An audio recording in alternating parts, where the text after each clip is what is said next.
How to build the best streetball agility. Welcome back to Streetball Strategies. Confetti flew, red balloons when gives left. Accelerated, plotting, planning my ill death. Ha! Funny how things work out.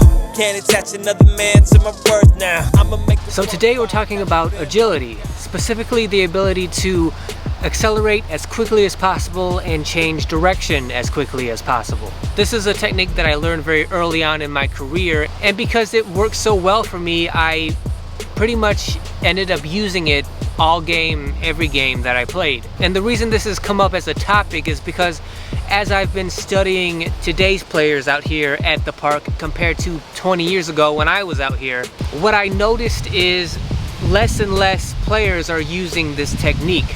Especially the younger they are, the less they seem to be using this agility movement. And I want to preface this by saying that I understand that people have different genetics, they have different like biomechanics, in their body where this technique may not really work well for them.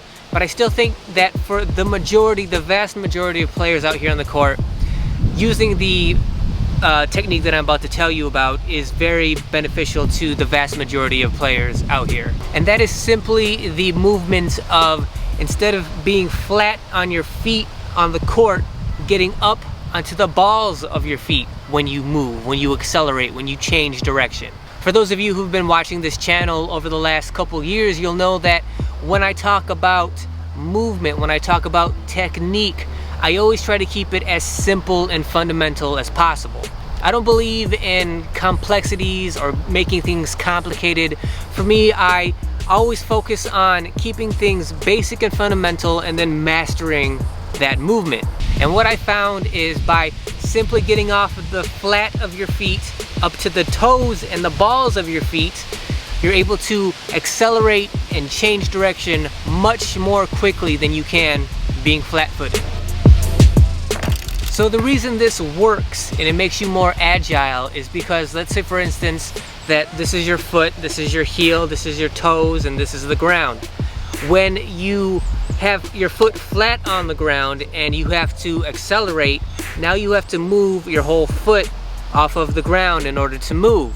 As opposed to if you're already up on the balls of your feet, all you have to do now is just simply move your foot forward, and as opposed to moving your whole foot off of the ground, and now all you have to do is flick yourself forward off the balls of your feet. The same thing with changing direction. So now instead of having your foot flat on the ground and now having to change direction one way or the other, now you're up on the balls of your feet. All you have to do is kind of flick your way in one way or the other. If you are on the balls of your feet more often, that gives you more of an opportunity to be more agile. Do you have to be up on the balls of your feet almost all game, every game, almost the way I was as a player? No, you don't have to do that. But the more you spend time on the balls of your feet, the more ready you are to move in any given direction at any given time. Now that we've talked about how being on the balls of your feet makes you more agile as a player, let's talk about the negative side effects that come along with being on your toes so often. One is balance. It can affect the way your body is balanced, because when you're only on the toes of your feet, now you don't have as much contact with the ground as opposed to having your foot flat on the ground. You don't have as much balance when you are up on the balls of your feet because you have less contact with the ground. But the way to sort of compensate for being off balance a little bit is just to lengthen the stride of your legs just a little bit in order to have more of a broad base for your toes being on the ground. And once you get used to having that little bit of broadened base and being up on your toes, you're really going to be able to adapt to that rather quickly, and it's not something that is going to throw you off for very long. Secondly, and more importantly, is the wear and tear you're going to be putting on your lower extremities. So when you are flat-footed, having your heel on the ground with the rest of your foot helps to take away the weight and the strain and helps you to balance better when you have your foot flat on the ground. But when you're up on the balls of your feet, because now you have your entire body weight just on your toes, you're putting a lot more strain on your entire lower extremities. So now there's even more strain on your toes and the balls of your feet, also on your Achilles tendons and your knees, also on your hips. All of that has to compensate for when your heel would normally be on the ground. All of the rest of that now compensates for all of your body weight. And we're not talking about just standing here being sentinel up on the balls of your feet. We're talking about you accelerating and changing direction absolutely as quickly as you can. And that's a lot of force, that's a lot of energy to be putting on those joints over and over again, time and time again, every day out here on hard asphalt and concrete. And I made the mistake when I was young that because being on the balls of my feet worked so good for me in terms of increasing my agility and giving me the quickest agility I could possibly have, I used that all game, every game. I was on the balls of my feet all game, every game. And at the time I didn't see a problem with that because I was young and I was light on my feet and it didn't feel like I was doing any damage to my body in the process of doing that. But you fast forward 15, 20 years later of constantly being on my toes, I gave myself all kinds of arthritis in the process of doing that. Also, I have bunions on the bottoms of my feet because of being on my toes all game, every game. So that's something that you need to weigh in terms of how and when you're going to use being on the balls of your feet. Use it enough to increase your agility when you need it, but don't overdo it and be on the balls of your feet when you don't feel that you need to be.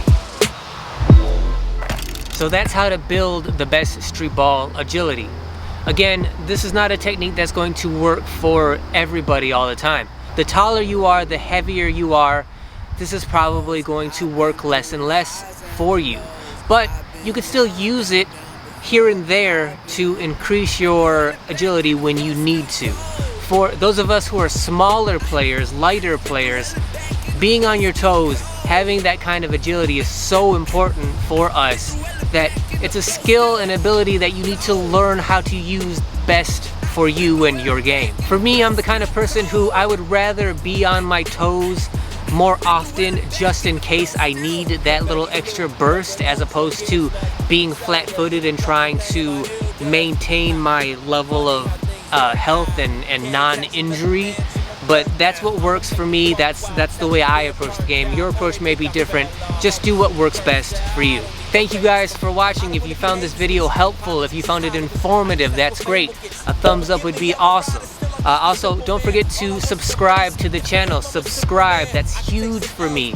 Because it's so huge for me, I really genuinely appreciate when you guys subscribe. If you're new subscribers, welcome. We'd love to have you here. Comment below, let us know what you think of the channel. And make sure you hit that notification bell so you're notified of all of the future videos that come out on this channel.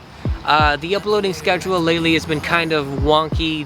My schedule has been kind of off the last few weeks, but usually there's at least one video every 7 days. What day of the week the videos go live changes almost, every couple weeks, just because that's YouTube's algorithm, but there's at least one video every 7 days. So make sure you hit that notification bell so you're notified when that video comes out. And until then, I will see you guys next week. 50 said, get rich or die trying, but being rich ain't never define who I am. I'm building wealth, then take it back to Zion. I gotta do it, never had any time for trying. I close my eyes, black out, but I'm never dying. Then open wide, so shocked, I click where I am. Stop and go, only two speeds that I have never known. Pedal ho, I actually believe all these things I spoke. Seen the bottom, so in comparison, I could not acknowledge anything I'm facing today. It's a real problem, still solve it despite me. My God is still calling, still sovereign. Back to the Genesis like I'm Phil Collins. So can you feel it in the air tonight? The Fahrenheit is elevated, levitated. Never been afraid to fight. Always down to pay the price for success. I made it like my terms, my turn. Talk about a changing life. I know what it like to have no options. I know what it like to be alone. I know what it like to pick your pockets, and not even a dime to call your own, no.